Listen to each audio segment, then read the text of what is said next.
तुम्हाला ऋतिक रोशन आणि ऐश्वर्या रायचा गुजारिश मूवी आठवतोय?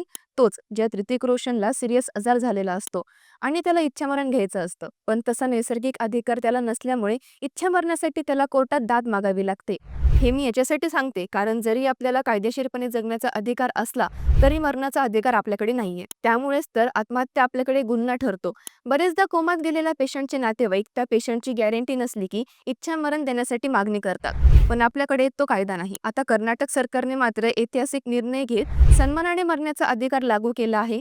आजवर भारतात हा एक बेकायदेशीर गुन्हा होता. इच्छामरण, ज्याला इंग्लिशमध्ये युथनेशिया असं म्हटलं जातं, म्हणजेच एखाद्या गंभीर आजारी किंवा पीडित व्यक्तीचे आयुष्य इंजेक्शन सारख्या साधनाने संपवणे, जेणेकरून त्याच्या वेदना संपवण्यात येतील. महाराष्ट्र, गोवा आणि केरळमध्ये असे कायदे करण्याचे नियोजन सुरू आहे. केंद्र सरकारने जर संपूर्ण देशात याविषयी कायदा लागू केला, तर अनेक पेशंटच्या वेदना कमी केल्या जाऊ शकतात. सर्वात संवेदनशील असा हा निर्णय आहे.